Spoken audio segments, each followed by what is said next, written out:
حضرت علی خطبہ ارشاد فرما رہے تھے ممبر پر کھڑے، اور ممبر پہ آپ نے فرمایا لوگوں کو، مجمع عام کو فرمایا سلونی، آپ نے فرمایا لوگوں سے، لوگوں مجھ سے جو چاہتے ہو سوال کرو، آج کے دن سے لے کر قیامت کے دن تک جو کسی چیز کے بارے میں سوال کرنا چاہے کر لے، جو پوچھے گا میں اس کو بتا دوں۔ ایسا کلمہ آقا علیہ السلام نے خود فرمایا، اور آقا علیہ السلام کے علاوہ صحابہ کرام میں سے کسی شخص کو یہ جسارت نہ تھی کہ علم کے باب میں یہ کلام کر سکے، کیونکہ آپ کو علم کے باب میں جداگانہ شان حاصل تھی۔ آپ یہ بھی فرمایا کرتے سلونی ان کتاب اللہ، اور قرآن کی جس آیت کی نسبت پوچھ لو، جس آیت کا پوچھو گے تمہیں بتا دوں گا کہ دن کے وقت نازل ہوئی یا رات کے وقت، میدان میں نازل ہوئی یا پہاڑوں کی چوٹی پر نازل ہوئی۔ فرمایا لوگوں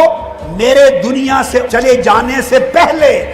جو پوچھنا چاہتے ہو مجھ سے پوچھ لو۔ اور پھر آپ نے فرمایا خدا کی قسم آسمان کے راستوں کا پوچھو، میں آسمان کے راستوں کو زمین کے راستوں سے زیادہ جانتا ہوں۔